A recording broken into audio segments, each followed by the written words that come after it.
with the Kroger app or at Kroger.com today. Are you ready to sell your home? Well, there couldn't be a better time. Houses are going for top dollar and selling quickly.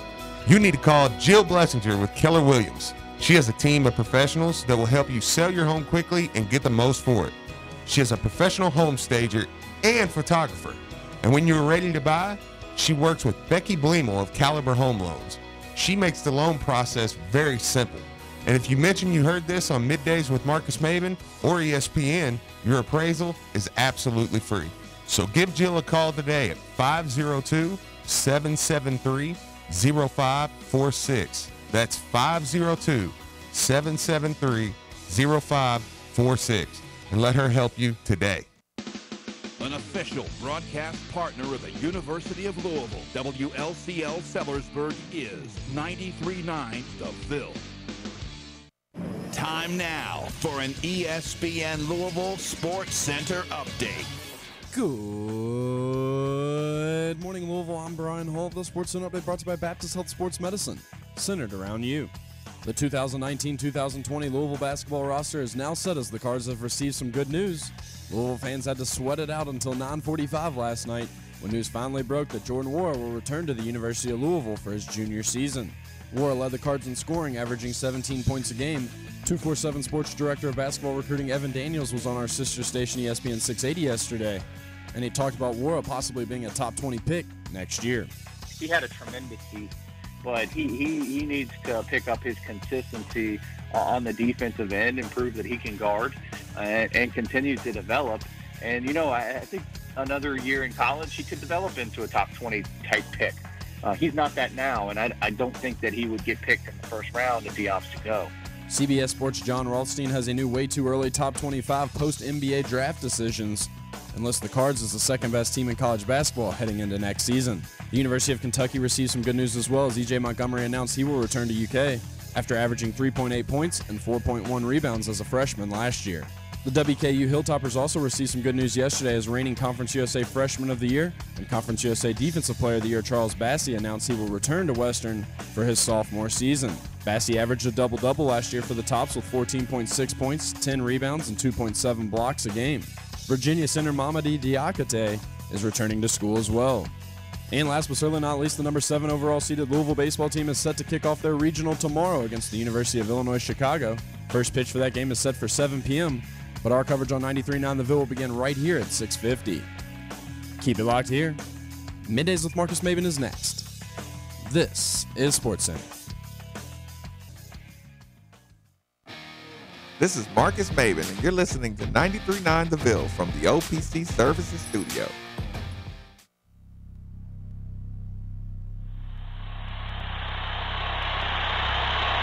That's his game. They don't get back. Hayward's look at this steal. Here's the steal. 3-on-1. Alley-oop. Oh, my goodness. Marcus Maben. And you certainly are in love with him here in Louisville. Marcus in the open floor. Hops incredible.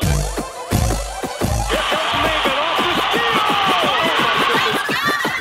Get up, get up, get up, get up. Let's get ready for Marcus Maben.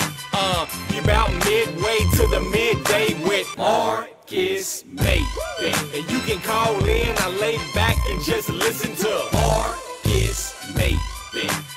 So sit back and relax and watch Maben. Break it down like this. Woo! Middays with Marcus Maben on 93.9 The Ville is broadcasting live from the OPC Pest Services Studio. Now, here's Marcus Maben. Welcome back. It's midday with Marcus Maben. 8150 93.9 is the number. 93.9 is the station, and you better get that number in your head. You better get that text message number in your head, 3831 93.9, because we are going to have a great time today. Ironically, Steve Rummage is not in the building. Brian Hall is in the booth. Brian, what's Brian going on? Hall is here. We're okay.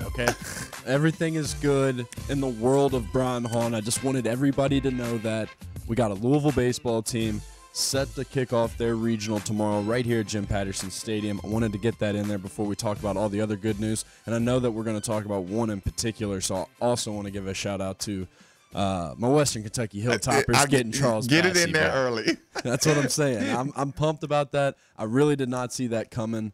Me neither. It was one of those things where I thought he was going to go pro anyway, just because that was the plan. Come for 1 year, I'm going pro no matter what. There was some speculation that there was the possibility he could come back as the season went along, and realizing that he had a little bit more to develop in his game. But anyways, we got somebody else to talk about. I just wanted to give my shout-outs real quick before we get into a big topic. Whoa.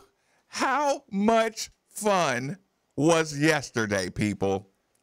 93 Niners, Card Nation, everybody involved from 10 o'clock a.m. to 10 o'clock p.m. How much fun was yesterday? And trust me, people, we're going to talk. Scale like 1 to 10, it was about a 12. It was off the meter. People, we're going to talk details. We're going to talk specifics. We're going to talk lineups. We're going to listen. Texter, I hear you. Normally I would, but let's give everybody, think about it. Over the last 48 hours, I've probably gained 1,000 viewers, 1,000 more followers, breaking news, breaking national stories. Marcus's heart grew 10 sizes. So people, I need to make sure we go and appreciate the good feeling that was yesterday from 10 o'clock on. My goodness, Brian Hall, I am so glad that young man waited. I am so glad Stephen Enoch waited. I am so glad Jordan Warwick. That was so much fun, but it's only fun when you get the payoff. And people, you tweeted it yesterday. You inboxed me.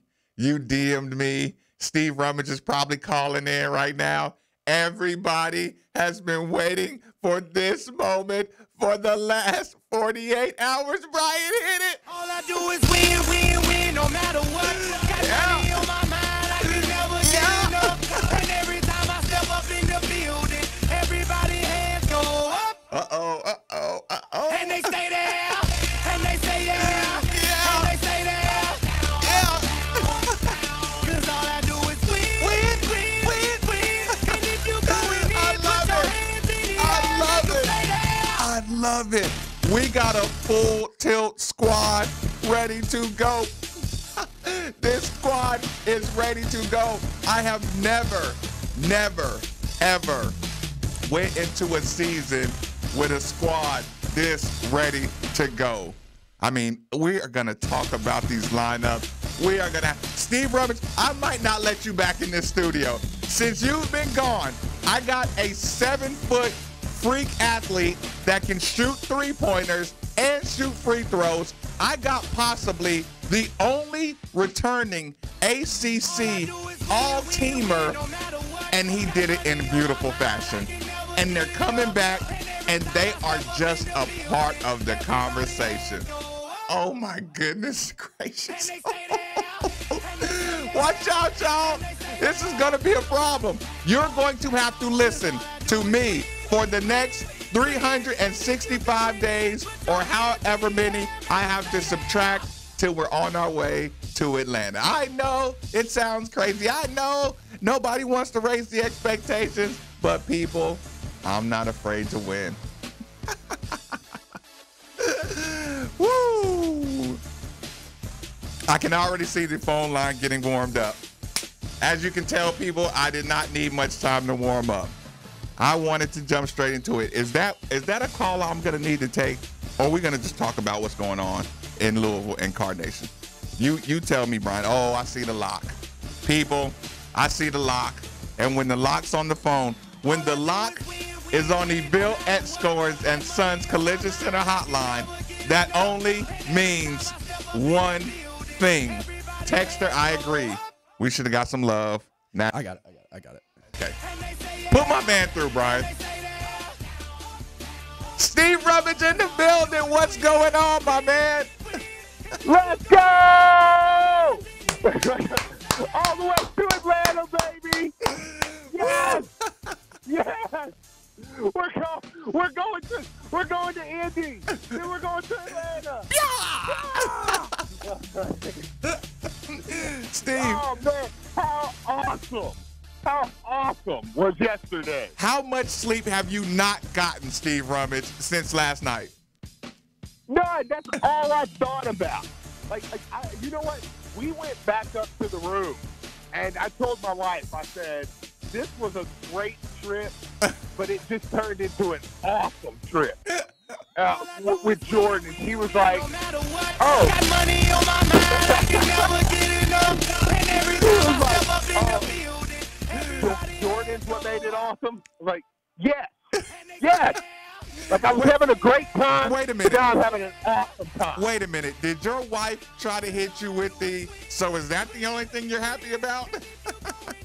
It was. Look, she got a video that I'm not sure when I'm going to release of the authentic reaction. Look, Jeremy had it on his phone. I looked over. I'm like, okay, here it is. Finally, I was running steps because she got the video because I was like, she was making fun of me because I said, I'm going to run steps until Jordan announces something because I can't do this anymore. That was a dangerous challenge because there was still some time. I know. I was willing to die on those steps. That was where I was at. She has the video on. All of a sudden, the Jordan video comes out, and there is an authentic reaction video of the moment I find out that Louisville's winning the national championship next year in Atlanta, which is going to be awesome poetic justice. Speaking of, can you believe that Luke Murray had the gall to tweet out a picture of the dome in Atlanta? I can't think of the name right now, but he just went straight for it, didn't he? Oh, yeah. I saw. I mean, but here's the thing. I like it, man. These coaches know they got a squad, and they're not afraid to. They're owning it. Do you remember? Speaking of having a squad, do you remember when we were talking about how Coach Mack is going to react when he sees these guys up close? And people are, this team is an NIT. This team was not an NIT team. And when Coach Mack gets his hands on these players as the building blocks to his team, my goodness. Right. I mean, and the thing is, man, is look, we said it yesterday on the show, so you've already saw Jordan announced he's coming back, so you immediately start to see that, well, Mac better win it all. You better win it all now or he sucks. You totally listen, we saw that coming 10 miles away. Oh, sure. I mean, and look, and here's the thing. As much as we're celebrating and we're doing the Atlanta thing, and I'm going to do the Atlanta thing for all summer. Wait. 1 second, Steve. I was going to open the show with this statement. Be careful because the stream is down now. Go figure. Come on. That can't happen today. The stream cannot go down today. It's going to be temporary. We're fixing it right now. Tell people right now the YouTube channel is rolling. We are made for the Ville. Listen, had they not been in here working on the stream with my own two very eyes, I would have claimed conspiracy to the high heavens that it was somebody who intentionally used today and used 10 o'clock as the time to, quote, unquote, run some tests, Steve. Can you believe it? Yeah, they're not going to let us be great. They're not going to let us be great. And I'm not talking about 93.9. I'm just saying, just hey, look, because that one, I don't blame that on 93.9. That's Kentucky fan. That's got Kentucky fan written all over it. Right. Oh man, insurgents we are under attack through the sports insurgents. They're just all over the place, Steve. You just can't help it. Listen, as the day went on yesterday, there were emotions everywhere. I mean, as the day went on, I'll admit, I'm going to admit to you, over the last couple of days, we started to get kind of the inkling that he was probably coming back. Right. But of course, like I said, I mean, well, we used to not want to break stuff until I left town. All of a sudden, you decided you want to be Mr. National Maven. Right. But usually we're not. So we kind of start getting the inkling. It sounds like they're expecting him back, everything. But as the day went on and on, I said, this is. I started to have Anawaku flashbacks, and Rom flashbacks. And I'm like, the longer this goes, the more I'm almost expecting to just get kicked in the pants here. Right. So it wasn't what we were reading. It wasn't the tea leaves. You just were fearful that the sports gods were not going to let us be great on this one. Right. And then, but I said, or it's one of the others. The other option is Mac is a dang savage. And the other option is Mac said, no, we're going to wait. We're going to wait. We're going to let everybody announce. And I don't think it was crazy that they let the Kansas kids announce. Right. And then it was like, because the moment Jordan announced, Marcus, we said on the show, okay, when the season was over, I said, people are going to be surprised how high Louisville is in the rankings. Right.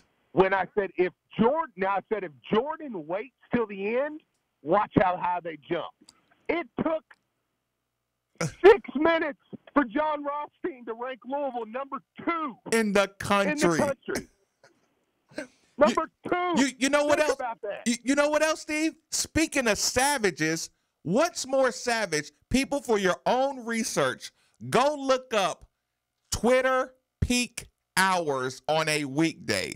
Steve, what if I told you 9 o'clock to 11:15 were peak savage Twitter hours, and you found out that Jordan released his statement dead smack in the direct middle of peak Twitter hours? Savagery. It was a complete setup, and I loved every second of it. As much as I hated, I was nervous all day. I was waiting. We were in the pool, and I had my phone next to the pool, right? And I'd swim over every couple minutes, and I was looking at my phone, and I was like, oh man, where is it? When it came out, and the video, and just the I'm back, it was done perfectly. And now we can actually, instead of talking about what if this, what if that, we can say Chris Mack now has the most talented roster he's ever had in his life. And honestly, maybe one of the best rosters Louisville's had in in the last 7, 8 to 10 years. I mean, and I'm saying one of. I'm not saying it's the best. I'm not going there yet. But I'm saying it's in that tier with just a couple teams over the last 10 years or so. Steve, you have a number 5 seed team who lost Christian Cunningham, Quan Four, and no disrespect, Akoya Gal. You got the whole team back. A team whose biggest problem was closing. See, now I didn't want to bait you into that. I'm sorry, Steve. Right. We should have stayed on the outskirts of this conversation. No, I know. Yeah, I know. But you're right. Somebody tweeted. I saw a tweet last night, and it was like hashtag the Super Six. Okay. And by the way, I saw like a couple Kentucky radio guys and stuff making fun of Louisville, calling their recruiting class the Super Six. I'm like, oh, okay, that's better than naming last year's team the Not So Elite Eight. I mean, like, what are you talking about? Like, we can't name our recruiting class all of a sudden? Right. Like, the unsweet 16 that lost to Kansas State? Like, okay, I'd rather have the Super Six. All right, so back off. By the way, Pops Ward wanted me to let you know he appreciates your friendship and support. Just got that message. Well, and I appreciate it. Just throw that in there. Thank you very much. Hey, God bless you. God bless you, Pops Ward, and that beautiful child, that beautiful, sweet, innocent child that you made. Thank you so much. That people were angry at us for daring to say this kid's a big time player. He's just been on the bench a little too much. Yeah, right. Listen, I saw somebody tweet yesterday. They said, hashtag the Super Six. and it was Darius Perry, Jordan Wara, Steve Enoch, Malik Williams, Ryan McMahon, and Dwayne Sutton. I said, oh, my God. Like, it's like if you think about it, you got that six. You got the six freshmen, and then right there in between you have a fresh Kimball sandwich. Like, how incredible is this team going to be? Steve, I went back last night and did the condensed version of pretty much every game that they had in condensed version form. I'm watching these games, Steve, and you know what I realized? That 3/4 of the season, Dwayne Sutton was the best player on the court. Not necessarily the best scorer or not necessarily the best, one thing or another, but the overall probably best player as far as just getting good things happening was Dwayne Sutton. And he's not even a part of our daily conversation. And you know who else who else jumped out on the screen? Ryan McMahon. Dang right he did. And that kid probably won't shoot. I mean, realistically, how many contested threes will he shoot this year? I mean, what are you going to do? Not as many as last year, I guarantee that. And that's my point. I mean, it's going to be insane. Like, I don't know. I'm trying to just be reactionary today, right, and not so much dive so deep into everything. But I said it yesterday. You don't dare let anybody tell you to temper anything. Listen, I'm watching the condensed version of the game. We're playing against North Carolina State. It is like 69-70. Louisville has a 1-point lead. Christian Cunningham dribbles down, gets about halfway into the lane, spins around, pitches it out, 3-point range. Steven Enoch, nice, sweet, beautiful three-pointer coming out of a 7-footer, nothing but nets. Louisville's up now 69-74. I'm like, whose team has one of those? And the thing is you have two of them. Yes. You have two of them that can do that. And actually, because Malik's probably in a straight up put them in a gym together, Malik's probably the better shooter of the two. I mean, it's like, and then you just got your wild Aiden Agahan that's going to be grabbing boards and dunking. You got these cocky freshmen. I saw it, man. Do you realize every day since he's been on campus, Josh Nickelberry has sent out a post from the laboratory, the Planet Fitness Center, the laboratory. Yes, every day. I mean, like, it's insane, man. Like, I mean, it's coming together. Again, I was going to say this. We know deep down how hard it is to make a Final Four. I mean, Krzyzewski didn't make a Final Four this year with Cam Reddish, Zion Williamson, and R.J. Barrett. Yes. Okay? So while we're going to talk Atlanta, we're going to talk all this, and while if you're very uneducated about the sport, you're going to put something like the Final Four as the line of demarcation, right, as far as what was good for right. this year, and that's completely. When I say ignorant, you know what I mean by ignorant. That's right. Just being ignorant of the sport, uninformed. Yeah, but in reality, you do feel comfortable saying you're going to be in the hunt for the ACC championship all year, and you're probably, I think you can definitely say, we better be playing in the second week of the NCAA tournament this year for the first time in a few years. At yesterday's announcement, you went from plus 3,800 to plus 2,500. Yeah. I mean, 38 is already good.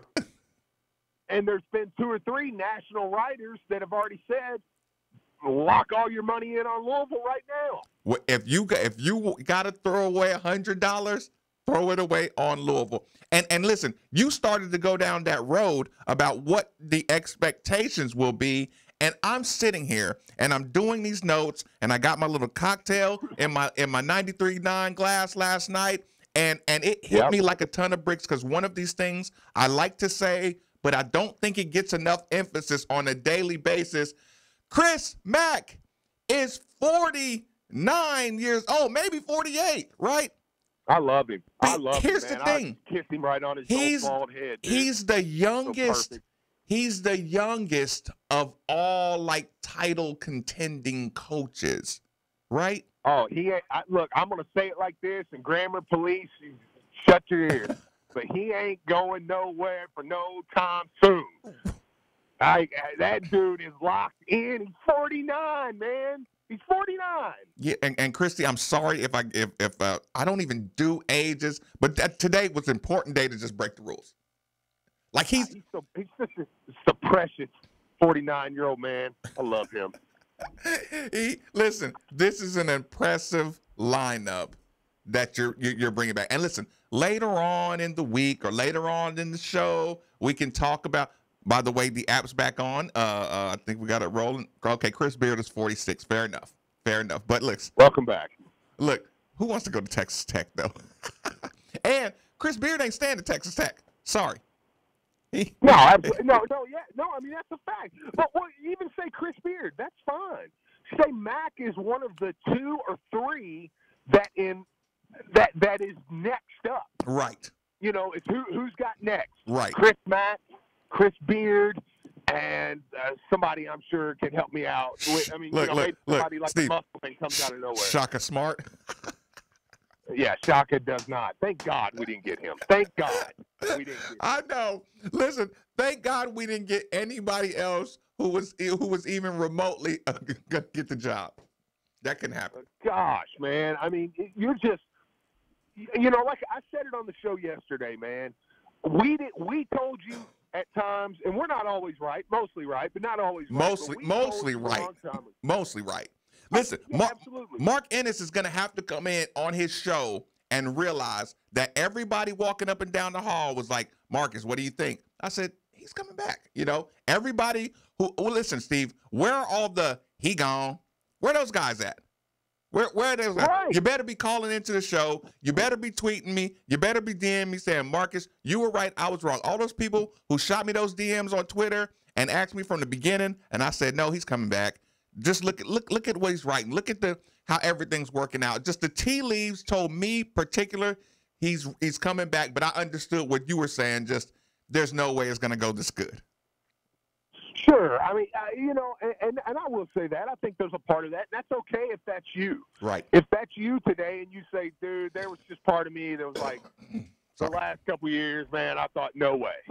No way. No way it's this perfect. Right. This quick. And it is. I mean, are you in better shape now? I mean, realistically. Now, I know you missed out on last year's team that I think would have been really good. But are you in better shape today than you would have been if Rick stayed? I don't know that I have an answer for that, right. But I think it's yes. Would Rick have had a top 3 team this year? Put it this way. Just to make it fair, say you're not in worse shape. You're definitely not in worse shape. That's fair enough. That's fair enough. You're definitely not in worse shape. Right. I think we can all agree to that. And that makes you feel pretty dang good moving into the day. I mean, and moving into the summer. It's just it's exciting, and I just it's funny, but I have saw a lot of people say it's good to have Louisville back. Right. It's good for college basketball. It's good for rivalry. It's good for everything at the end of the day. But it's good. Let me tell you this, Steve.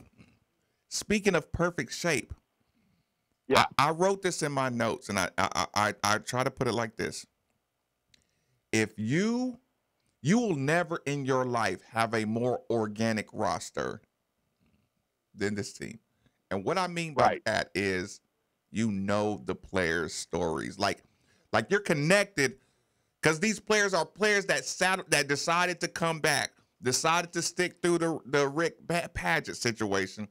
You watch the recruiting process. Like, these were big stories at pretty much every position. You know the Enoch story. You have a favorite player. You have a player you don't like. Like, you know this team. And to have a good team where it's not like guys you don't really know or haven't been a part of the building process, you know, it's not like you just bringing in a bunch of freshmen that you don't really know their personalities or you don't know much about them and you just got to roll with them. No. These are players you've seen either grow and have bad games and have good games and have struggles and victories. Like, you still love Darius Perry for dunking on the dude in the NIT. So you love Darius Perry still. Like, it's hard to be mad at him. You know what I'm saying? Like this is the organic relationship. No, I would agree, man, and it's got a little bit of everything. You know, look, around here, some places this doesn't matter as much. It does here. Right. You have the local connection. You have David Johnson. You have Dwayne Sutton. You know, you have the Louisville kids. And say by the way, I think the Sutton who went to UNC Asheville and transferred back home because he didn't have any chances at scholarships and worked his way from walk-on to scholarship to sometimes best player in the court. Yeah, no, absolutely. I mean, and it's funny you bring him up. I mean, when we do, he will be the one all summer. And this is no shade at Dwayne, but he will be the one all summer that we will go, oh, yeah. Mm-hmm. Oh, my gosh. And Dwayne will be the guy that will give you the highest hopes for Atlanta. Because you will talk about this team and you'll talk about what all they can do and you'll talk about how good Sam is and Aiden and we know what Warren and all those guys, and then you'll go, oh, my God, and we got Dwayne Sutton. And to have him and kind of in that role and in that role as a senior, I mean, it's huge, man. I mean, even Ryan. I mean, you know, like, it's just from top to bottom. You look at these guys, and like you're saying, the stories of these guys coming in, the recruiting class is going to have a special place in all our hearts. Because in reality, the fact of the matter is, you never know still with NCAA. I'm not necessarily speaking so much for this year, but over the next year or two, and just the way that they all kind of come out and said, you know, we don't care. I don't care what it is. And listen, Steve, not to lose your point, I put that on later on. I'm going to have a watch for the hater lines of the year where I'm going to have a compilation. I'll go to the text line. Anybody who's determined to bring up NCAA stuff when they talk about Louisville, but it's not going to talk about it when they're talking about anybody else, you're completely dismissed as a hater. Yeah, no, absolutely. I mean, you know, but you're going to hear it all now, and that's fine. But again, like I said, take today, people, enjoy it. God, I mean, enjoy it. Enjoy the news we got. Enjoy the fact we're going to have a top 5, locked-in top 5 team, maybe higher. I mean, you know, they're probably going to put us against Michigan State in the ACC Big Ten now. Right. You're going to be looking at a top 2 or 3 matchup. Either way with the rankings, they're gonna have to set up a good game. So it's going to be one of the best, Big Ten teams. So who cares? Yeah, I mean, so you're going to go into Rupp and you're going to just waste them and kind of steal the soul. Did I read somewhere that Brad Calipari's transferring? I just read that on the text line. I don't know if that's true. Brian Hall, can you confirm or deny that Brad Calipari is transferring? I can confirm. He is in the transfer portal with 2 years of eligibility remaining. Go ahead, Steve. Steve, say that. No. You. Brian was talking over you. Say that one more again. How bad a coach your dad got to be? It's like, dude, I don't even want to play for you.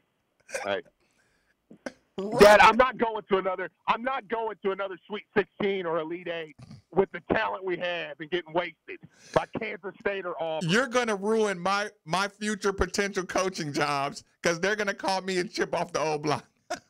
Yeah, I'm out of here. Steve, man. That's not nice. Don't say things like that. I don't want to play for another unsweet 16 or a not so Elite 8. I don't like these names. Steve, what happened to the unforgettables? Like that, you know, the cardiac cats or the I don't know. what did they call themselves? I don't know. Steve, don't do that. The backer spitting alley cats or whatever. It's like, no, I mean, but yeah, Steve. all right, now I know. Be I know. classy. We're gonna smack them so hard next year. It's gonna be silly. Okay. Silly. We're gonna beat them so bad they start wearing denim jerseys again next year. Speaking of respecting and disrespecting, did you happen to see the Jordan Wara is returning to school from the official NCAA March Madness page? I did. I didn't. I did. I did. Yeah, I did. They did put that out. Which I figured they would. You predicted it. Jordan may have been the biggest return. I mean, really, Jordan may have been the biggest return of anybody. I mean, maybe one of the Kansas kids. I mean, listen. I didn't want to be that guy, but I'm listening to the Brian Hall Sports Center, and they were saying, hey, both of the schools got what they wanted. You got Jordan Wara, and then Kentucky got their E.J. Montgomery. And what were those numbers, Brian? EJ's? Yeah. Oh, yeah, he averaged 3.8 points a game and 4.1 rebounds. I mean, that's pretty good. It's comparable. It's pretty good. I mean, it's close to Jordan's numbers. Almost. It was lack of playing time. Had he got the same amount of playing time as Jordan, I'm sure he would have been. His numbers would have been around that same. Yeah. So yeah, see, and that's what I'm saying. And you're like, okay. Which I will say this. Since I just pooped on him for a little bit. Right. Montgomery, me and you said this before. I do think he's good. I think he's good. I think he's the one. Last year for me, it was P.J. Washington. Right. Montgomery was the one that I was kind of like, get on out of here. If he stays, I'm really gonna be like, oh, dude, we're gonna waste y'all. We're gonna waste y'all. You mean stays in the draft? Yeah, if he stays in the draft. Right. Yeah. So I do think the kid can play. But yeah, I mean, think about that.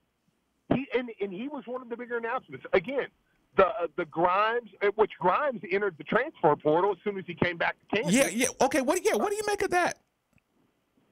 I have no idea. I mean, that was odd. Did Bill Self just say, "Hey, we really don't have a spot for you"? I assumed you were staying in the league. There's no way. The Grimes kid was awesome. I mean, there's just I don't know what the deal was with that. Maybe the money's not coming in anymore. But Dotson going back to Kansas was comparable, probably. I mean, but I would say Jordan was probably the biggest returnee of everybody. Would you take Brad Calipari as a walk-on? Oh yeah, I would. Why the long pause? I would. No, people are texting about it. That's why I had to ask that question.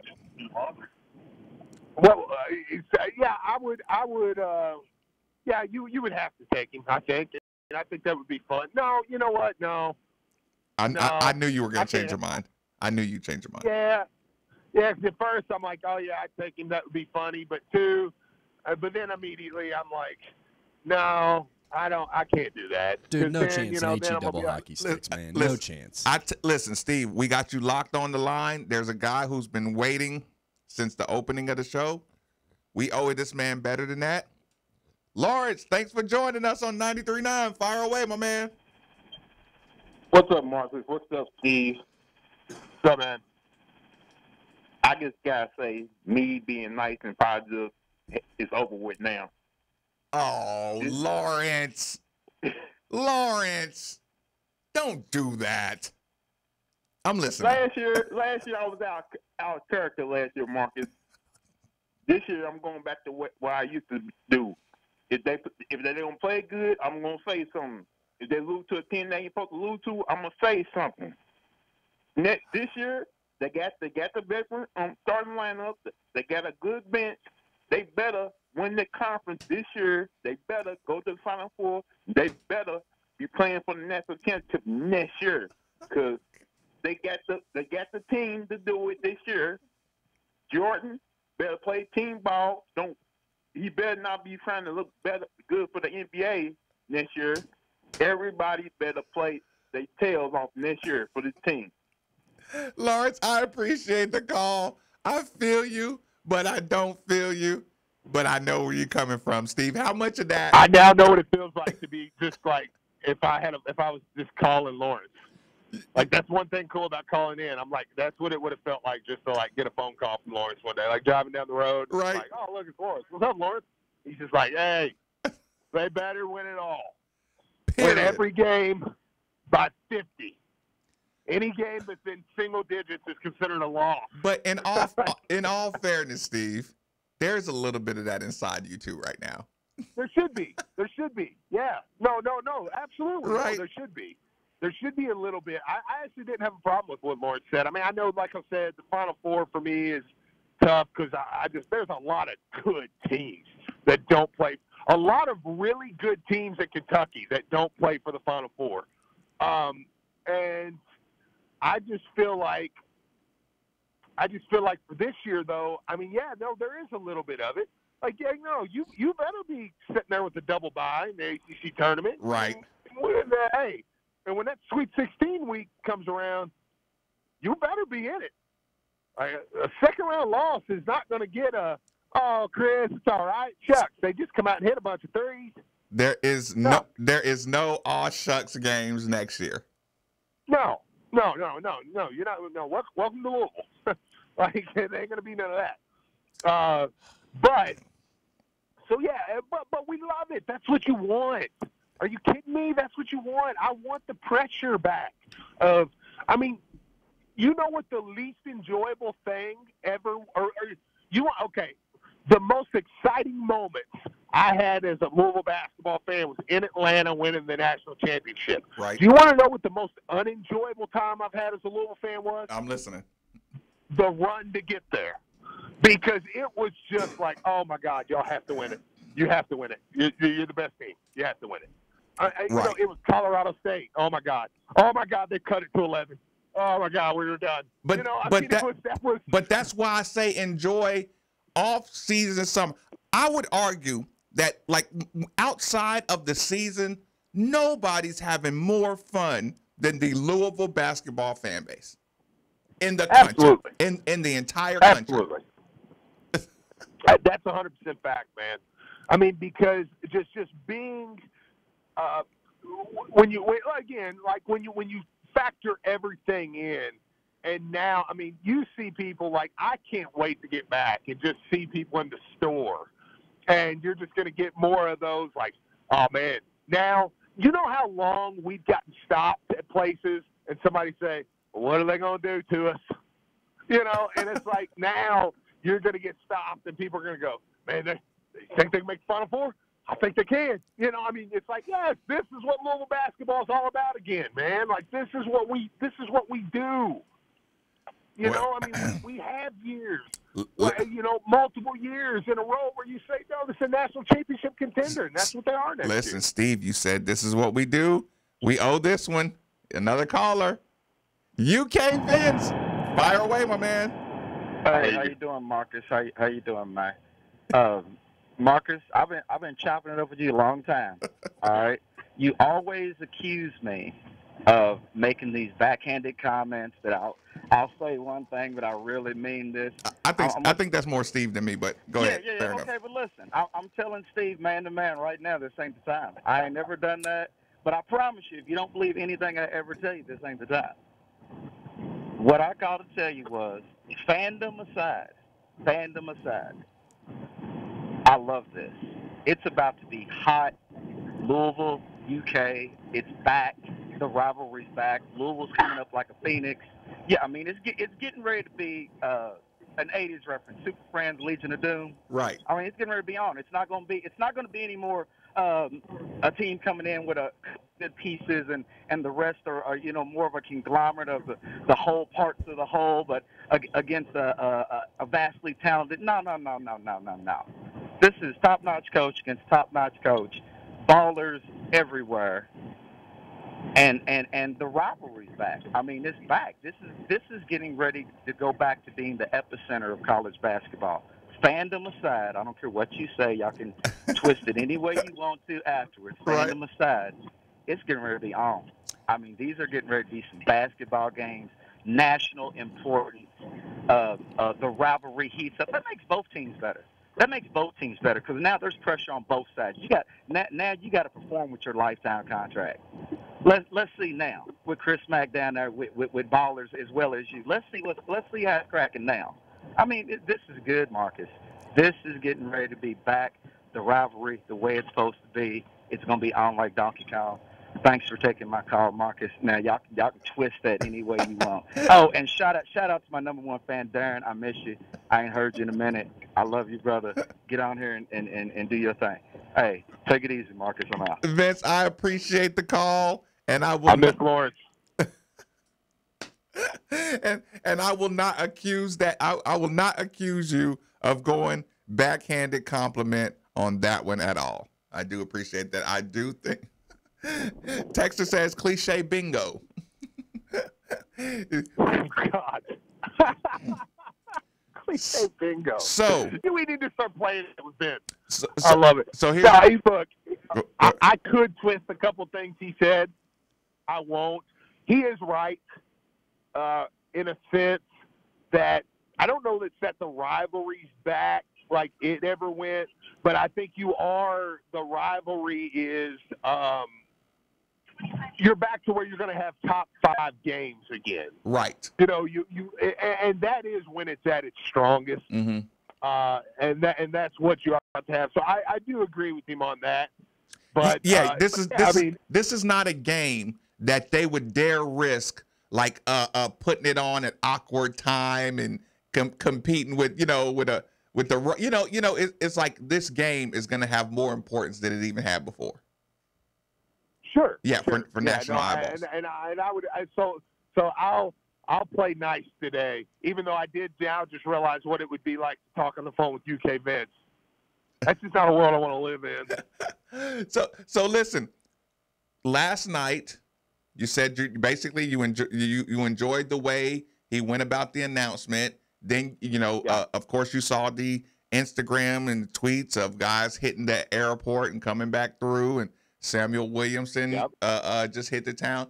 What did you see?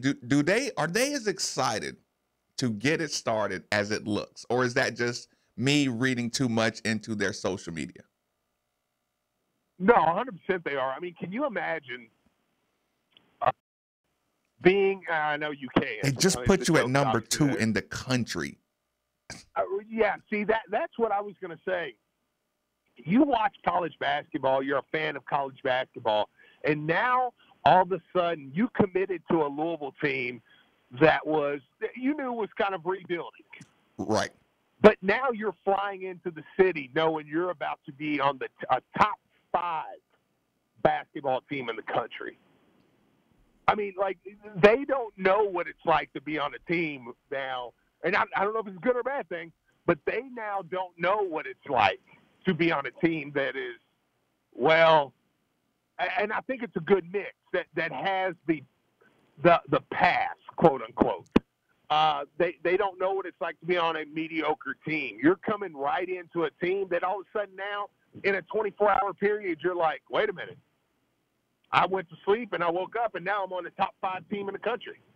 For sure. The reason I say this is because Jordan coming back solidified that. Right. You know? Well, okay. I think it's through the roof. Does that put you remember some of the last comments that came out of Coach Mack was, we have to remember that it's a long season and you want to kind of like gradually do things. Is he in a position now where his coaching style has to kind of like ratchet up in intensity? Oh, yeah. I think he's going to change a lot. I think you're going to see a lot of difference in Coach Mack this year in what he does, in style, and how he coaches. I think Coach Mack last year doesn't get enough credit even. And we give him a heck of a lot of credit for what he did. He changed everything he does. I mean, he had to think about that. Can you imagine coaching with the frustration that he had and still having to just swallow it and coach. Right. Still got to get these guys going. Like, you saw for a moment at Boston College what he really wanted to say to these guys. Right. Like, and instead he had to, all right. You're basically saying there'll be more Boston College Mac on a daily basis here. Oh yeah. There'll be more. Oh, Steve, you're not going to rebound today? There's a good spot right there. Go sit in it. I don't care if you're projected first round or not. Right. You're not going to play. You're going to sit there. So, you're mad. And God knows, Steve Enoch's a great kid. I don't think this about Steve, but I'm just making the point. But then you say, you got an attitude? Okay, well, transfer.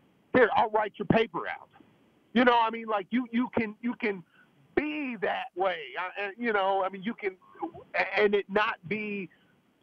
Last year he couldn't do that. He couldn't do that. What are you going to tell? All right, Steve, transfer. Oh, God, no. You're not going to win another game. Yeah, I would like you to use anybody but Steve Enoch in your example next time. Yeah, right. Exactly. Because I still put well, Steve Enoch in the category that, no, you can't transfer. No, yeah, sure. And I agree with that. But the point is, though, you can just, Jordan. I use Jordan. Jordan's the best player on the team. You say, Jordan, hey, Jordan. And, you got an attitude? Well, we can win without you. It's when you can look at your best player and say we can make it without you. That's when you got teams that can win national championships, and that's what we have.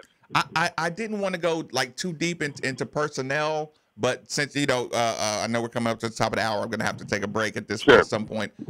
When you say weakness, roster weakness, is it point guard? Yeah, but that's kind of because we don't know Fresh Kimball yet. But you're gonna need Darius Perry to be able to play point guard. You got to have another guy, and Darius really is the guy that you need. I do think we may disagree a little bit on how well Ryan can handle the ball, but what we do agree with is I don't think either one of us say he can be a guy that I don't know that in the Sweet 16, if you catch foul trouble, that he can give me 15 minutes at point guard. Uh-huh. I think a guy like Darius coming along and being able to take that pressure off or be a guard or work his way up, dare I say, into the starting lineup. That's probably the number one what if, or they win a national title if, I think I finished that sentence with, Darius Perry comes along the way we need him to. Right. So I think if I was pointing out weakness, that would be because they're going to be a great rebounding team. They're a great free throw shooting team.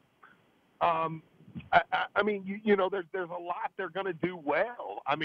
Playing off the ball was something they didn't do very well last year. Will be interesting to see how the freshmen that get involved there. But I think point guard's the one spot that it's just a little bit of question. What if Fresh Kimball isn't what we hope he is? Right. Even though I think all signs point to him being solid, but I think Darius Perry, you win a national championship if Darius Perry comes along. Well, Steve, we could not wait for this hour. Was it good for you? It was good for me. I know.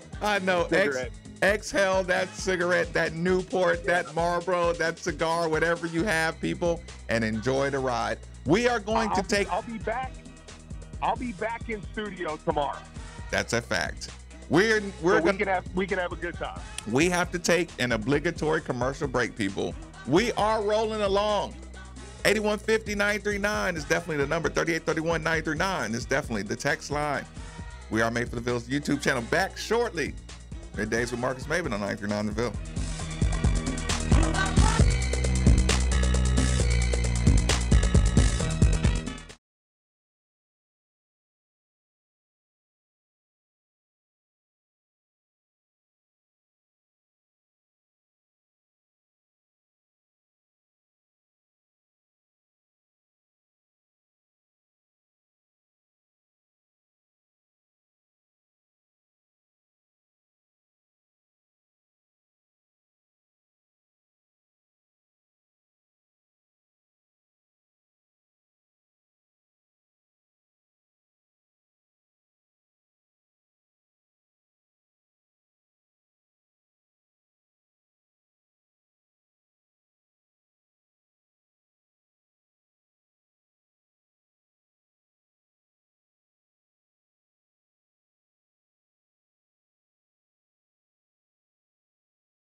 Business Bureau rating, including all 5-star reviews, which means they're exactly what you've been looking for.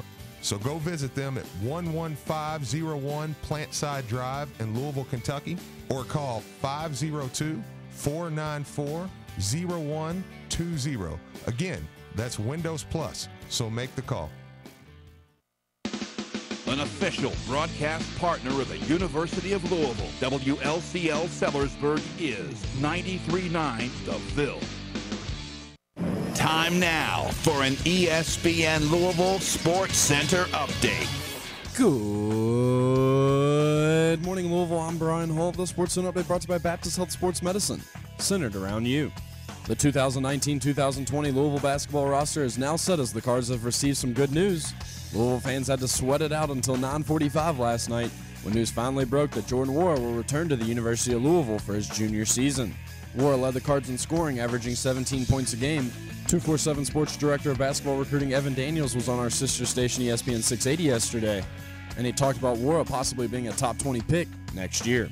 He had a tremendous season, but he needs to pick up his consistency on the defensive end and prove that he can guard and continue to develop.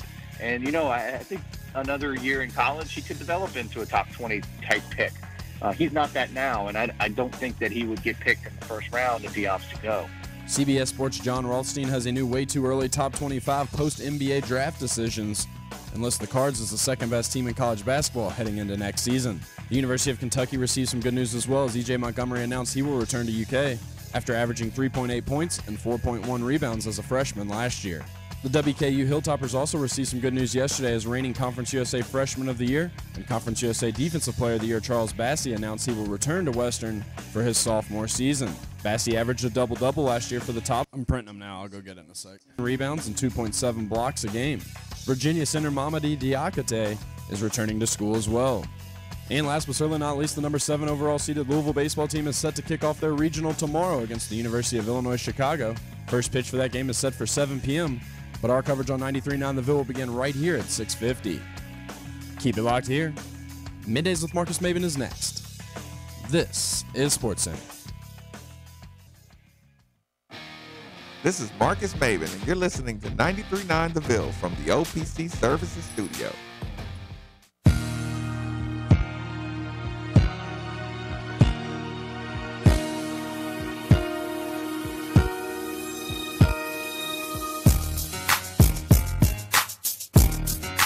I had to keep it instrumental. There was no hook. I couldn't find one with a hook. And then the other ones, they didn't send. They were still talking about drugs and hookers and shit. Is broadcasting live from the OPC. Oh, well, that's okay. It's not going over the air. Here's Marcus Maben.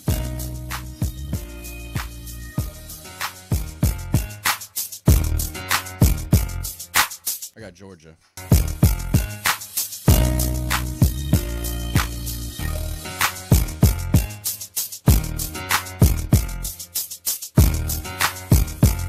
Get it? Everybody's singing it right now. Get it, people?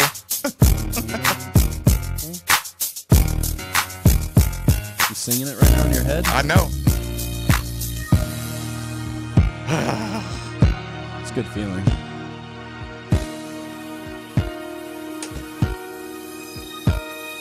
Welcome back. Welcome back. It's midday with Marcus Maben, 8150. Got me. I didn't think you were going to say that. 93.9 is the number. 93.9 is the station. For those of you who listen to the YouTube channel, Brian apologizes. Yeah, I apologize for my curse words. For the language. But people do tune in. Texter caught you a little bit. Oh, did they? Yeah. Oh, yeah. YouTubers caught me for that's sure. That's why you tune into YouTube. You get all of the back scene options. Don't even worry about it. I'm not. Right. Right. I'm moving right along. Point being. So here's the thing, people. That was a fun first hour. That was a very exciting first hour. I'm glad you got a chance to hear Steve, passionate. I'm glad you got a chance to hear the callers, passionate. You got to hear us all having a good time. Steve's on his way back. He'll be back tomorrow. He'll be ready to go, too. But there's something that comes He's along. not the only guy coming back. I know, right? There's something that goes along with all that fun we just had the first hour. What's that? Expectations, things that can go wrong, and changes to a team's energies, and just here's the thing. The reason we jumped up so high in the polls and stuff is because Jordan is a proven commodity. You got basically a team back of proven commodities, right? Mm-hmm. During the break, there was two things I was forced to have to acknowledge. I was sitting back there talking with Mark Ennis, who you should be tuned in at 3 o'clock for his show. He's going to have just as much fun as I'm having. Oh, yeah. But here's the thing. I leave, Steve gets off the phone. I leave the studio. I take a deep breath. You know what I got to realize? After last night, there is no more there's no person that's going to be under more outside pressure than Jordan Nwora. Mm-hmm.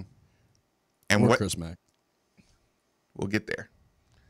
Jordan Nwora took his decision all the way up to 10 o'clock-ish, whatever time it was, right? Really late. Yeah. While that was such an emotional, fun roller coaster last night, it was fun, right?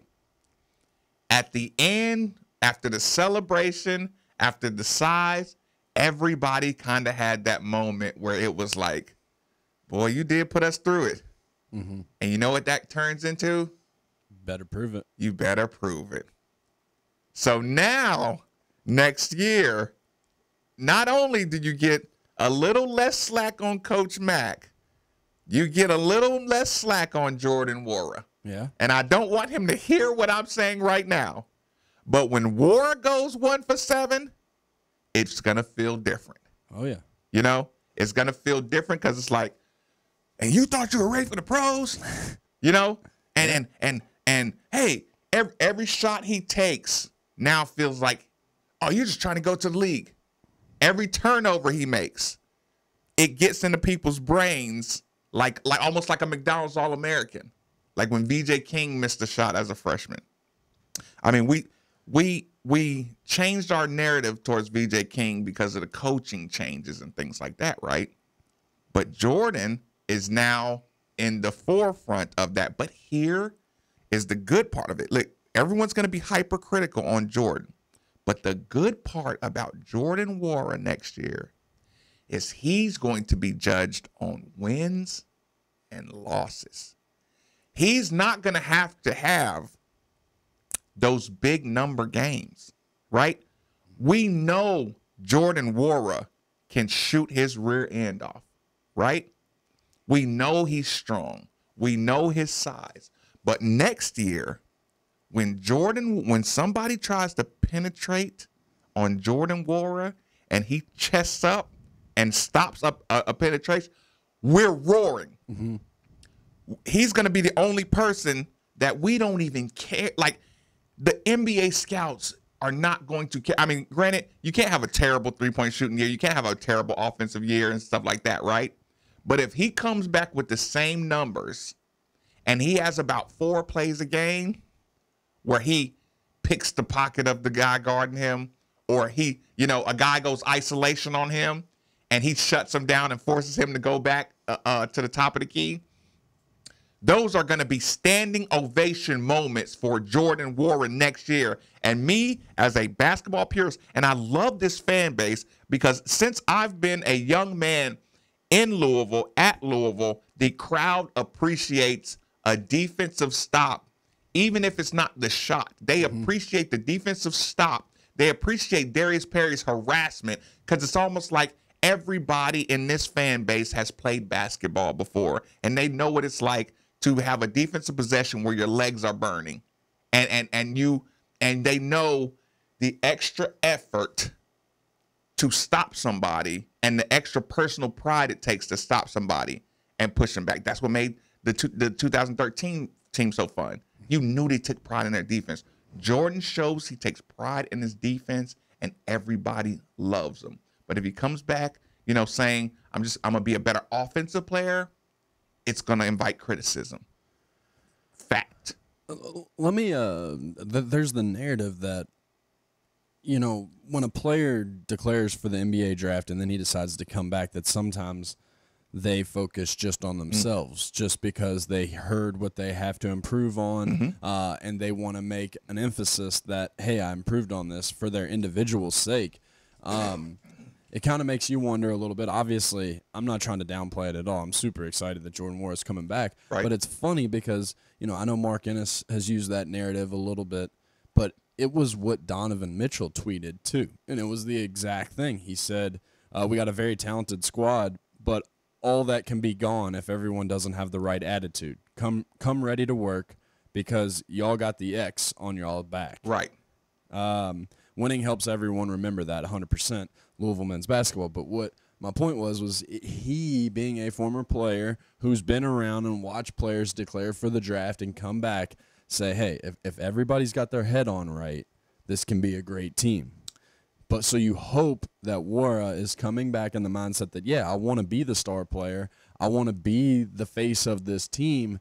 But at the same time, it's team. We got to get the team to the championship. We're not just looking out for myself. Listen, if Jordan gets lost in the game, a phrase that Coach Mack uses about Dwayne Sutton, next year, 12, 8, and 4 is going to make him more of an All-American than 26, 2 and 2. But that's what he's got to realize. Yeah, he has to realize that. He has to realize that the stats need to improve more on the defensive side of the ball, rebounds, assists, not so much points. Your point total right now at 17 points a game, that's a nice total for a college basketball player. It doesn't need to go up. If it does, that's great. But what you really need to focus, get your rebounds up, get your assists up, and get your defensive efficiency up.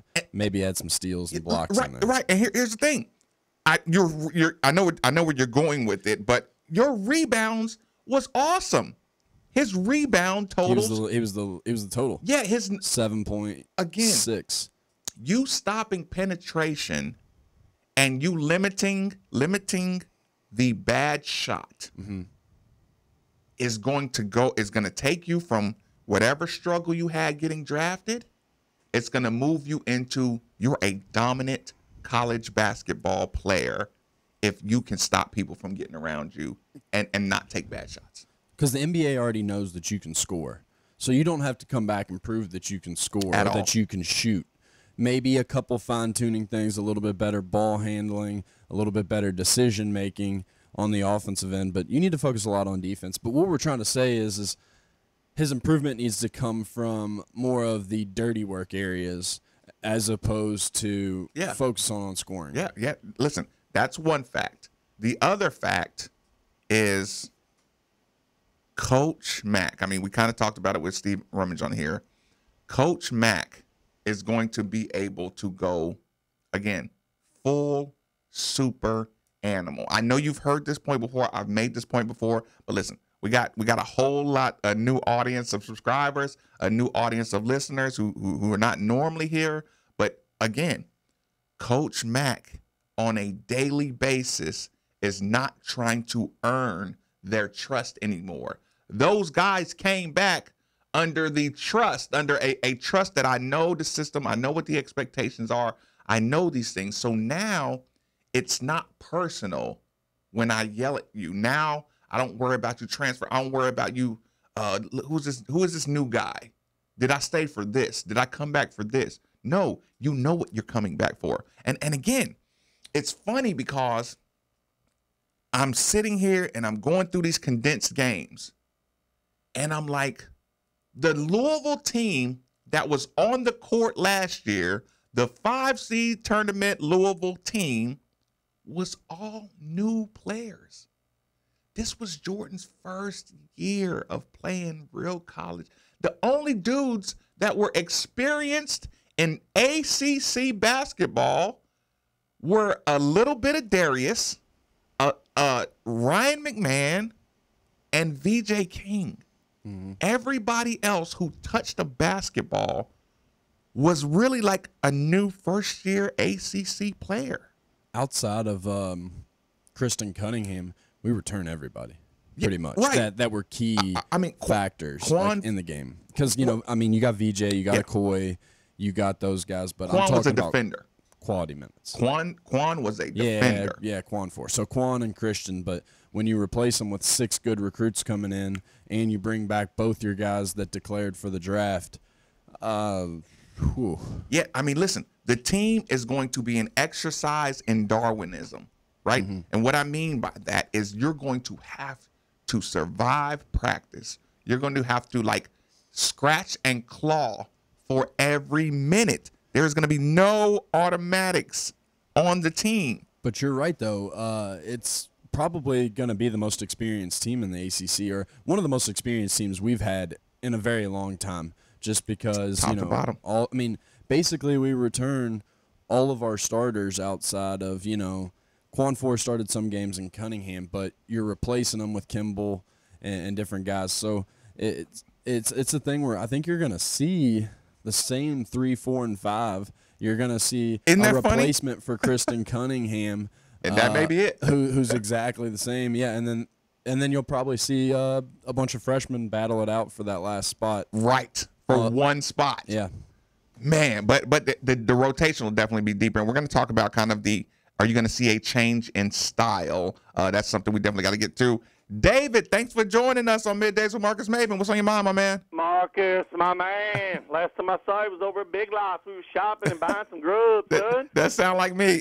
Hey, I tell you what, expectations. Let me tell you something about expectations. I remember on January 25th, 2001, me and my brother was heading up to Cincinnati after losing them bums about 20 points at Freedom Hall. Didn't really want to go, but I said, let's do it. Let's try it. We took on up there, put our Cincinnati Reds shirts on, and we got us a couple free tickets down on the floor. And what do you think happened? We upset those bums. So just because, and you had Reese Gaines laying on the floor with his back hurt. Had no chance of winning. So, U of L fans, let's keep it cool. Let's get ready for the season. Don't be getting all crazy right now, son. And because if championships are won by the fans, Kentucky done won about 20 in a row. Whoa! Woo! Y'all have a good day, Marcus. Love you, big dog. Later, big dog. I appreciate the call. That's a man who is enjoying his Thursday. Yeah, man. I want to be on that level. He's right. He's I want absolutely to be there. Listen, we only got about 40 minutes left. Where you at, man? We'll be there. Where are you at? We're going there as soon as the show ends. People, let's be a professional right now.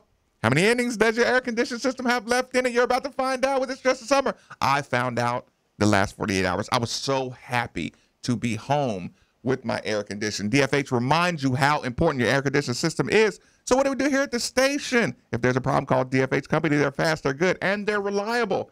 And if you need a new system, go to DFH, 968-6222, or look them up online at dfhcompany.com. Visit dfhcompany.com for complete program eligibility dates, details, and restrictions subject to credit approval. Also, Wing Zone, ESPN Louisville Food Drop Thursday. Thanks to Adam and his staff for dropping off Wing Zone catering to the studios. Try ESPN Special, 10 boneless wings, wedges, and drink for $9.39. $9.39. Get it? $9.39. Just mention ESPN Louisville. Good for 7 days a week. Tonight only, NBA Finals, 20 original wings and dressing for $18. That's another special. 2 area locations, Hess Lane near Louisville and Hunsinger Lane in Heights Point. Order online at wingzone.com. Wings, burgers, flavor. Topic number 2, Chris Mack stylistically. Chris Mack now is going to get to be a little harsher. He's going to be able to push the guys a little more. One other thing that I learned in watching the condensed games, if people remember, if you go back to it, Chris Mack talking about style, and we heard a lot about the pack line defense, and you had to learn the style because it is eye-gougingly painful to watch Stephen Enoch hold his hands straight up in the air and never try to block a shot, right? Every time teams got the ball in the paint against our big man, you could tell they were being coached to, at no circumstances do you give up and ones by fouling. As time grows, as time improves, as Stephen Enoch watches tape, as Coach Pegues gets to work more hands-on, you know what you're going to see now, people? More body position, and now your left hand can be on the guy's lower body a little bit. Now you can have one hand up in air. Now you can play a little bit lower, a little bit more ready to jump. Now Steven Enoch, Malik Williams, Aiden Gahan are going to have fouls to play with. Now, I mean, listen, the non-fouling structure is due to lack of depth, and also analytically, free throws given up are like a huge percentage of the points another team can score on you. So Mac really did his best to try to eliminate the free throw. But here's the thing. I said it about this being the first year these guys really playing ACC basketball. So you had to start over fundamentally with purpose. Now you know why I don't want you to foul. Now I can say, go be aggressive and don't foul. Before it was like body position, body position, body position. If they score, cool, we'll go score. Now, body position, but don't let them score on you. Now you can aggressively body up. Now, listen, I can take you to the bench, but make the foul before the shot by playing aggressive defense now. Because I can manipulate the roster. I can win. I can organize a team to win a game. Now, that's just defensively. Offensively, now I can put in a secondary fast break, a transition offense at the beginning, like the quick bucket. Beat everybody down the floor. Steve, first thing you do is go right under the basket. Now, if you beat your man down the floor and stick your head right under the basket, we're going to be able to get the ball to you, and I can yell at the team, and we can have an organized transition setup. I think Mac's offensive movement is going to be the most important development of the team. Being able to go down and get an easy bucket. Like I said, I subscribe to his newsletter. All local coaches, I encourage you to contact the basketball office and subscribe. I also, if I had the ability to hack into the system and get all these things canceled, I would. I would literally ruin his newsletter if I could, because he's sharing way too much information for my taste. But since he is sharing and I can't stop him from sharing, you should subscribe to his newsletter, because he explains a lot of the system and a lot of his principles. But here's the thing. I'd steal some of other coaches' stuff if I'm Coach Mac. I definitely want more coaches' involvement in the offense, because you know how he says he wants guys to kind of just make the right play and kind of play a little freer and natural. To me, that's the player part of Coach Mac, wanting guys to play with confidence. You know, it's funny because when you talk to a lot of Louisville fans and you ask them how they like Chris Mack, a lot of them, I love it. Everything's going great, but the first thing that they want to question is his style of play, just because it's so much different than what Pitino used to do, and so they're not used to it. And they say it's a little more slow and boring, but my thing is I kind of feel that he didn't have his players, and that he was basically trying to work with what he had. Now he's mentality or actual talent. Both. I'm not necessarily talent. The talent level was there on the team for what we did last year. I'm more talking about his system and fitting his system, his style of a four now, his style of perimeter players, right, and what he wants his point guard to do and what he wants his big man to do.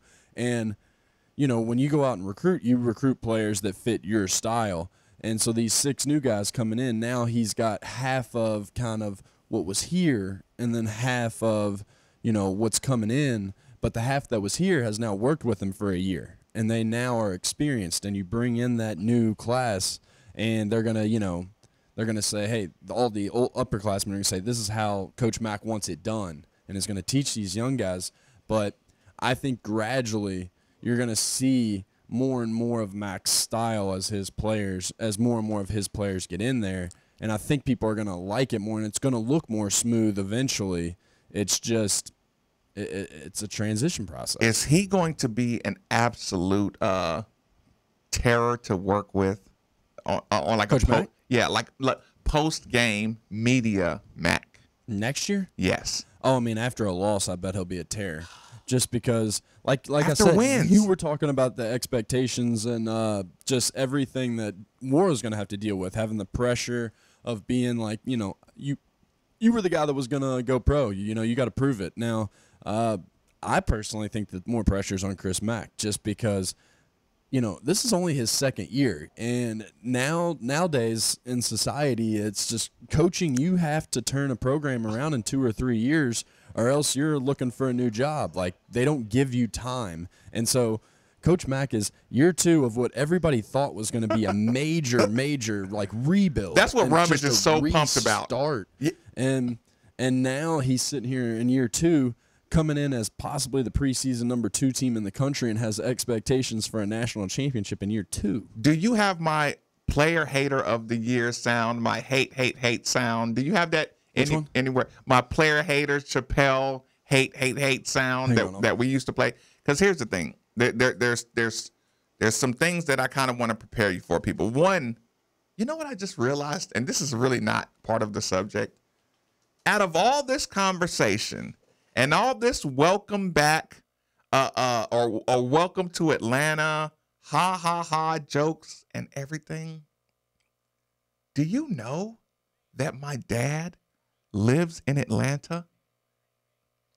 Do you know my dad lives in Atlanta, Georgia?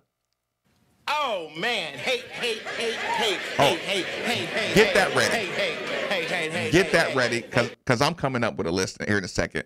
I am going to, when we get to Atlanta, people, you better put in your bids now, because I'm kicking my dad out of his own house, and we are going to Airbnb him to death. Right? He has this nice, big, luxurious house down in Atlanta, and he has a Porsche. Right? I am going down. Your dad has a Porsche? Yes, he has a Porsche. Man, he's kind of a big deal, isn't he? I am going to Atlanta. Not only am I kicking him out, I'm gonna be like Ferris Bueller's Day Off when I go down there. I am kicking him out. Porsche? Yes, he has a Porsche. I'm still like enamored by this. No, and he's 6'4". So he has like a 911, right? But here's the thing. It was one of those things. Dad's got a Porsche. Son's playing for the Detroit Lions. What's going on with you? I'm just on the radio. Look, Cam Maven's balling for the Yankees. Jalen's doing big things. I'm the loser. It's pretty good when you're a sports radio host and you're saying you're the loser of the family. Right. Right? That's what's hilarious about this. Listen, so Dad has the Porsche, lives in Atlanta. I'm kicking him out of his. Listen, Dad, you're not going to the games. Here's some money. Go. Fly free, son. Speaking of my dad, just real quick, people, before I get to the good part of this conversation. You know, I called my dad 2 days ago, right? Yeah. You know what he told me? What's up, son? He said, "Oh, Marcus, you must got that sixth sense going on." I said, "What do you mean?" He was like, I know I was supposed to, he's supposed to check in with me when he does crazy things, right? Okay. What, just to let you know? Yeah. Just in case something happens, I know where you were. Yeah. You know where he was at? Bar? The border of Mexico. All right. What was he doing? Just getting out of town. Listen, he's a teacher in Atlanta. As soon as that's how random my family is. He's a teacher in Atlanta, and he decided as soon as the year was over, he wanted to take a little vacation. So I called him, and he's like, yeah, you're going to trip out on this one. So I decided to get out of town for a couple of days. I'm coming up on the border. I'm going to hit on Mexico. Because you remember he did it like last year or the year before last? Because he was inspired by Andy Dufresne going to San Juantaneo, Mexico. And he called me, said he's right up near the border, and he's going to come back. He's going to go across the border, go hang out, come back, go to one of these Air Force bases that's a couple hours away, and just go out there for a couple of days and come home. That's awesome. And that's awesome. That is awesome. Well, Good for your dad, man. He does some. He surprises you too sometimes, just randomly. He's like, "Hey, man, I'm in town." Right. At your place. Where are you? I come. Listen, I come. People, this guy's he's an interesting dude. I come into the house. He's in my living room with a Coors Light and a Christmas hat on, talking about what's up. Well, I don't know, Dad. What are you doing? What you up to?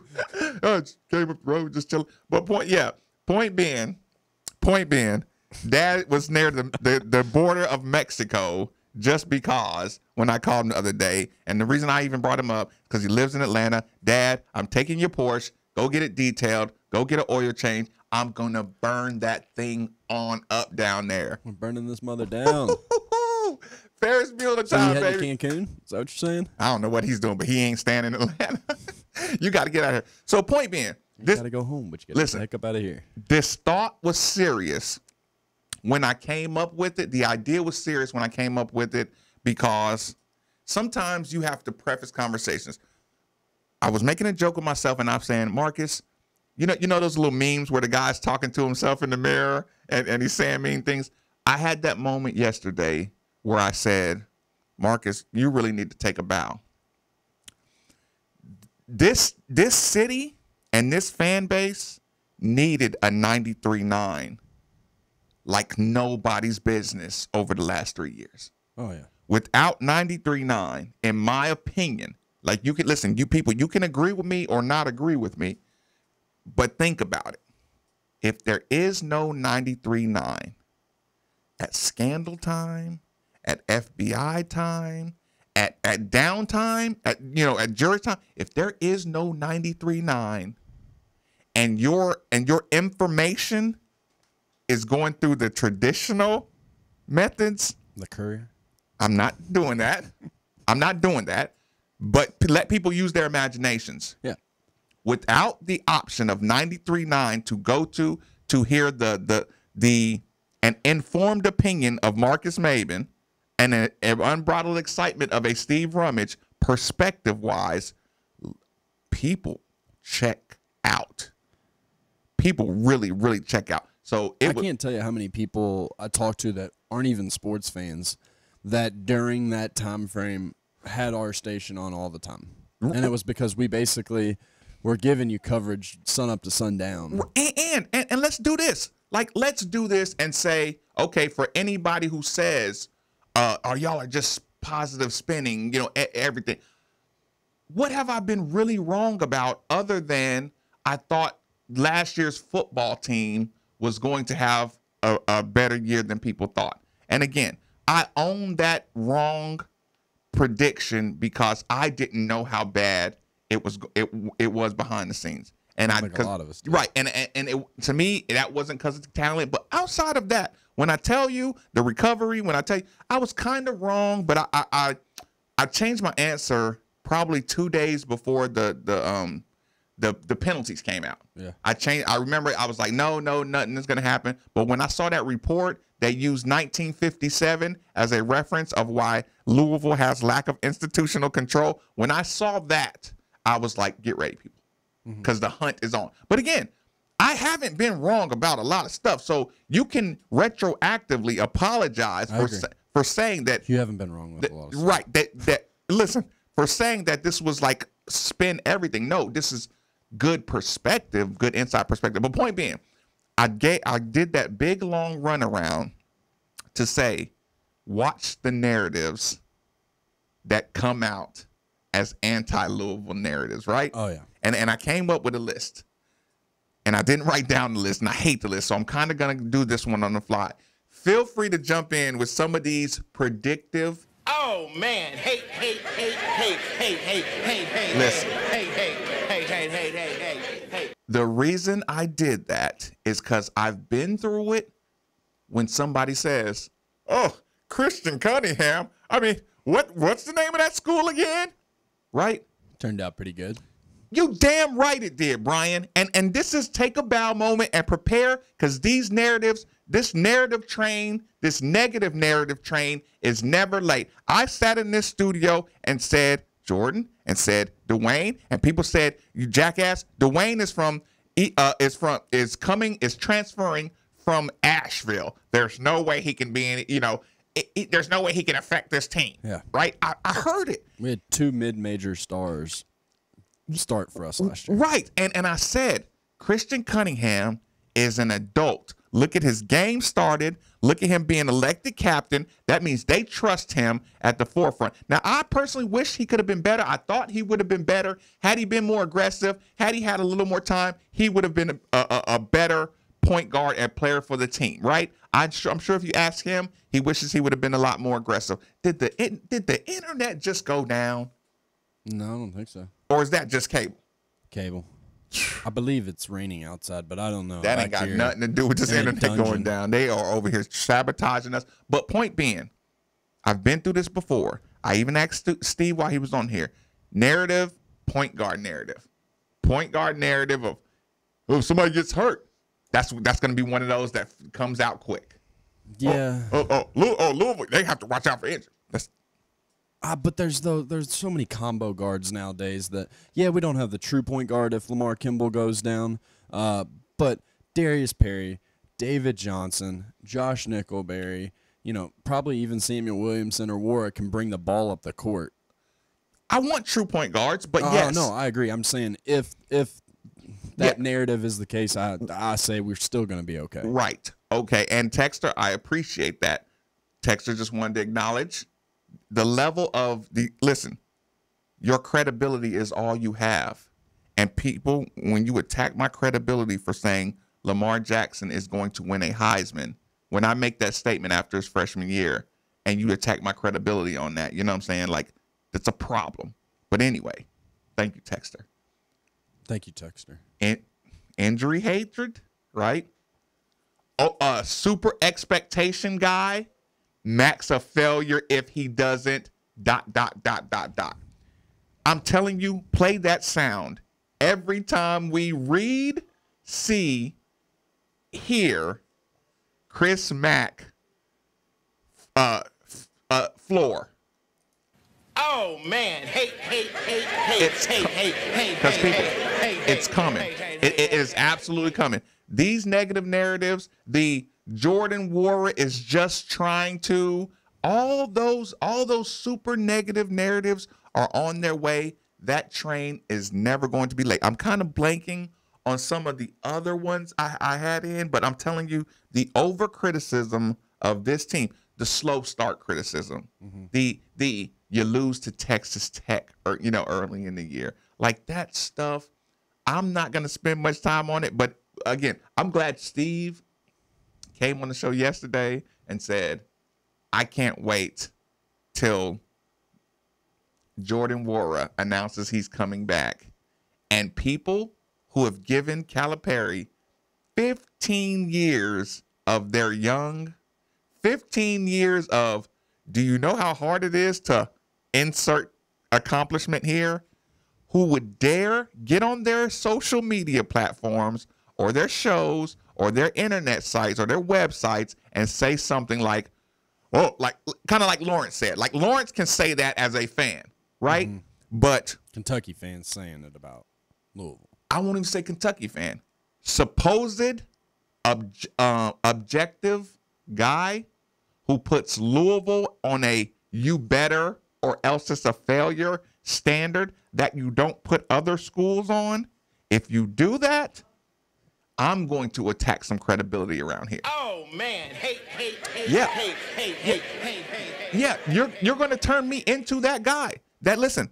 And here's the thing. Don't make me get scrub that sound from other people's takes.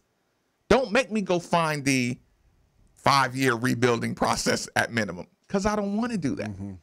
But it is there's always a way to twist narratives, and you're going to have the people that twist them. You're going to have the people that are going to sit there and say, oh, look at Louisville, they can't send kids to the NBA now. Like, every time they try, they come back. Who's going to be your favorite player next year? Favorite player? Shoo. Isn't that such a hard question? Yeah, it really is. Texter, who's going to be your favorite player next year? I'm always a huge fan of Dwayne Sutton. And it's funny because he's the one that's gotten lost in the narrative. Everybody talked real real high about him at the very 38, beginning 31, of the year. 93.9 on the YouTube channel. I just want to see some of the answers that pop up. Who is going to be your favorite player next year? But I'm also going to throw a dark horse out there for me. Like Dwayne Sutton's my favorite returning player. But I think Samuel Williamson could work his way into my favorite player by the end of the year.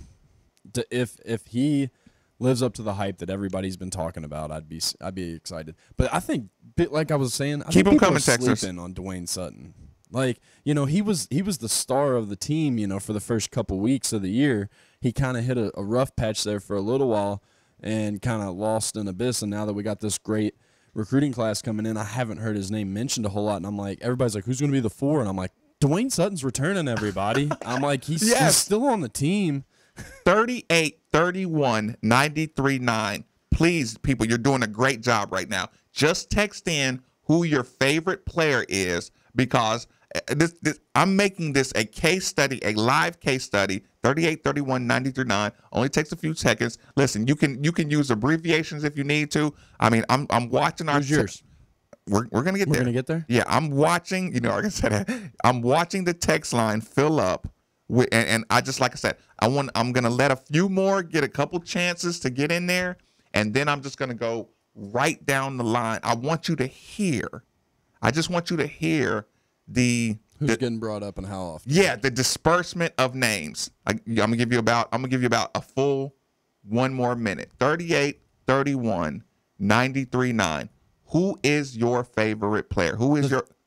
I'm interested to see the text line because I don't see it like you do, and it's one of those things that. It's rolling. It's absolutely rolling. I can't imagine the diversity. I mean, there's so many choices, and everybody's going to have a different pick. And honestly, I can't argue that any of them are wrong. I'm telling you, at no other program will you have this experiment go the way it's going right now. I mean, listen. I'm actually live watching the text line just fire. I mean, by the second, I'm surprised I haven't crashed it already. But again, about 20 more seconds, people. 38, 31, 93.9. This is just so exciting too. Like, should I put some tallies? Or? I've never seen. Oh no. We won't even need that. We won't even need that. Pretty obvious. No, it's not. No, it's not. That's what I'm saying. I wanted to show the diversity. Because, I mean, you can't argue against anybody. Because everybody, to me, is kind of on an equal playing field. I mean, Wara, you probably put in it and say, okay, yeah, he is our best player. But outside of him, I mean, Enoch, Sutton, all those guys, Kimball, Williamson, they are all, like, legitimate. You can legitimately argue that they're. I want to tell everybody to stop, but it's just keep it coming. Yeah, it's just spinning. You know what I'm saying? Do you want to start at the bottom and read your way up as they come in? Listen, I'm trying to, but it won't slow down. You know what this looks like? What's the Price is Right? You know when they spin that wheel? Yeah. What, like, that's what the text line looks like right now. Because I'm. The price is wrong, Bob. That's funny. That's a great reference. Okay. Texters, thank you so much. Like, okay, I can't even read the text now because it's going too fast. Okay. Case study. Let's do this. Let's do it. I'm ready. Drum roll. Oh, hang on. I can get one. Just give me a second here. Okay. Brian's taking a second, so you got a couple more seconds to tweet in your favorite player next year. Do you have one? I already said it. Sutton. Oh, sorry. I'm still looking up this. Like, sorry. I didn't know what you were talking about. The drum roll, Brian. Yeah. I'm working on it. Oh, come on. Nah, I can't take it. I can't take it. Working Hey, give me a minute here. No, it's okay. Never mind. We don't even need it. The excitement's already built up enough. We're good to go. I'm reading right now. Here it goes. First of all, Texas says, I want to be your level of loser. Thank you so much. That makes me feel a lot better. Let's go. Fresh Enoch, Fresh Enoch, Irish Hulk, Nickelberry, Malik Williams is that dude. Dick Vitale something. I don't know what that means. But Darius Perry, Samuel, Sutton, Ryan McMahon, Hulk, Sutton #1, Samuel Williams #2, Dwayne the Man Sutton, Brad Calipari coming here. By far, Williamson. Jordan, Sutton. Oh, let me see that one, Stu. My bad. Irish Hulk. From You know, and I know I want you to keep going. But Aiden, Sutton. Go ahead. I'm listening. Aiden. Don't you feel like there are freshmen coming up with a little bit too much, that people have way too high expectations? It's like we've never had a top 5 recruiting class before, and we're so excited, and we expect them to make such an impact. And it's like, honestly, I think there might be one freshman that maybe starts. That's why. And then the key players on the team are going to be all the guys that just returned. Enoch, Wara, Sutton, Kimball. You have a 5-seed team already returning pretty much all the production you had last year. That's why yesterday I said you can love Irish Hulk, Aiden Gahan, but the moment he gets in there and he has to hold his body weight up against Steve Enoch, he's going to be like, oh, my God. And when Coach Mack does that thing early in the year where he opens the open run gym thing, which was absolutely awesome, by the way. Mack, kudos to you for opening and letting everybody come get a glimpse of the team early on. Took everybody back to the Crawford days. I guess I'm also not giving the texters credit in the sense that we're just asking for your favorite player, not who you think's going to be the best player. Right. So I get the freshman, but I'm just saying it doesn't. To me, I think that we're putting some high expectations on a couple guys in particular, Aiden Gahan and Samuel Williamson. Not that they can't achieve those expectations, but it's hard to know. Listen, we're guilty of being human. Human nature, shiny new toy. NBA, shiny new toy. Everybody wants the shiny new toy. Everybody wants to be the first. That's why everybody. When was the last time we had a freshman come in and really be like one of the top 3 players on the team? Marcus Maben. Honestly, that's probably true.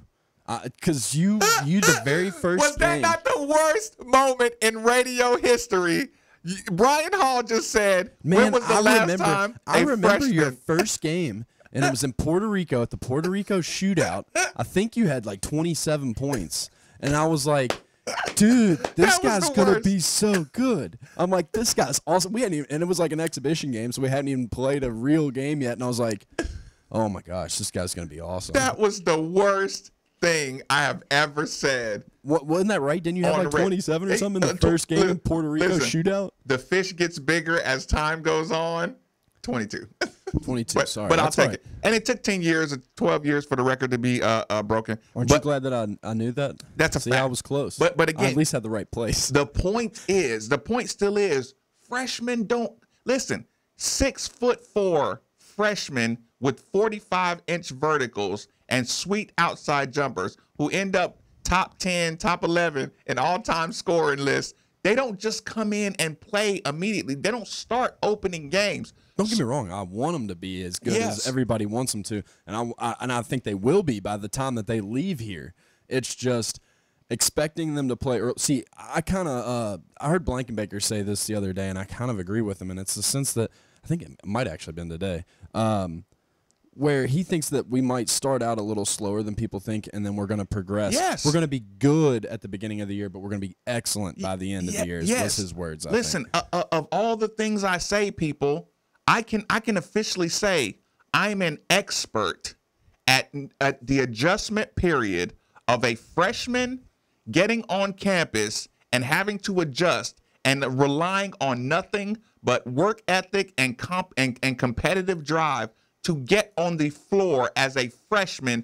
Think about it. The people that were in front of me were seniors. The people who were next to me were juniors. Like, I even hate to acknowledge like some of the names of the people who I kind of put on the bench as a freshman. So this subject that I'm talking about, when I tell you I can spot a guy who has a potential to move into a starting lineup, it's coming from personal experience. But here's the thing: the guy who showed up on campus in the summer, Marcus Maben, was not a starter, right? Mm-hmm. By the time we got no. By the time we got to the first game, Marcus Maben had become a starter. But if I got here May 3rd, right? Hypothetically, May, June, July, August, September. You have 5 months to adjust, Okay, now we're talking about this is May 30th. So guys are just getting here. June 1st. Let's just say June 1st. June, July, August, September, October. We're talking about 90 to 120 days of college intensity to decide if you can play at this level as a freshman. Here's a couple things to keep in mind too. When everybody's narrative has changed to the fact that we see so many freshman impact players. Well, think about it.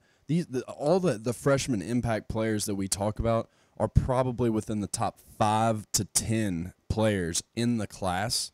Louisville's highest rated player is like 30 something. So you got to keep in mind that these aren't the one and done type players. Right. And what you're saying is that we're talking about expectations for one season. Therefore, Lamar Kimball might make a bigger impact than some of these freshmen. McDonald's freshman season. Yes. Even though Samuel Williamson and Aiden Agahan probably have better NBA prospects and probably have a higher ceiling down the road. Yep. But this season, Lamar Kimball's probably going to make a bigger impact than most of the freshmen. Listen, easily. It's easy to say temper your expectations, but again, I only like talking about the freshmen as practice players. I only like talking about the freshmen as intensity level practice players who go hard at the big dogs. Yeah. I don't even talk about them helping the team on the floor except for of the 6 spot duty. We're going to need at least, probably 3 of them, though, to step up, 3 to 4 and play solid minutes. Three got to give you minutes. Yeah, 3 got to give you solid minutes. And I would hope that one of the 6 can separate themselves and actually be a player, a starter. Yeah. But again, if they this season, if any, listen, and then they'll all kind of take a step forward next year, the next season. When you're talking about these freshmen, put this in your mind. 6 minutes of really hard basketball for Aiden Agahan per half. If Aiden Agahan can come in and animal you for 6 minutes, like Montrez his freshman year. Because he's competing with Malik Williams and Steven Enoch for playing time. Dude. There's not a lot of minutes out We're there. sitting here talking about Steven Enoch from dusk till dawn, and if you go back and look at condensed games, you realize dude wasn't even the starter, people. Mm-hmm. He wasn't even the starter. So Malik, like you don't even have to give him a pep talk because you're saying Dwayne Sutton is the most overlooked guy, and I can argue it's Malik Williams. Yeah, he's a starting You're right. 6'11" shooter, free throw, rebounder, defensive player. And then all these people want to talk about Aiden Agahan, and I'm like, well, he's got to wait on minutes behind Enoch and Williams I first. know. Listen, right now Malik Williams will crush. He will absolutely crush Aiden Agahan in a 5-on-5 game. Me and Steve make this joke. Put your Super 6 against the returning squad. Returning squad will waste them right now. So 6 minutes. Oh, easy. Yeah. So 6 minutes out of Aiden Agahan per half if he comes in and gives you that 8 and 4, just animal hard playing, and I'm saying 8 and 4, that's a ridiculous number. But if he's EJ Montgomery, that's a dude we didn't like seeing him come into the game because you knew he was talented, you knew he was potential. But if Aiden Agahan gives you 6 minutes per half, you're an animal squad. Yeah. If David Johnson can fill in for Wara in foul trouble, Dwayne Sutton in foul trouble, Samuel Williamson probably. Yes. Samuel Williamson foul trouble. If David Johnson can get in and make good decisions against a full court press, being a Trinity State tournament winner, that's important. Winning guy gets on the court quicker. Like I said, I will always. I love the pipeline from Trinity to Louisville listen, right now. it works. And when Let's Jay just finish it off with Jay Scrub. and when Jay Scrub gets here, we'll say the same We thing. go with Ray Spalding, David Johnson, Jay Scrub. That's pretty good. 6 minutes out of David Johnson a half. You're flirting with being the best of the good teams. If Samuel Williamson can be just decent, if he can be a decent basketball player, if he can just be a decent basketball player, then I'll have Georgia on my mind.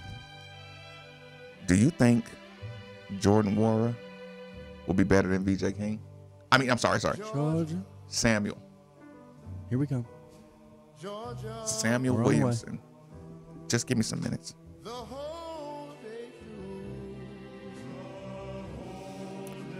Just an old sweet song. Dad. See you next March. Get ready to move out around Final Four See time. you right around it. Beginning of April, end of May, March. I said, Georgia. It's hard to talk over this. Such a good song. I don't want to. You better not turn that song off. You heard the remix version of this? Yeah, but not right now. Comes as sweet and clear as moonlight through the pines.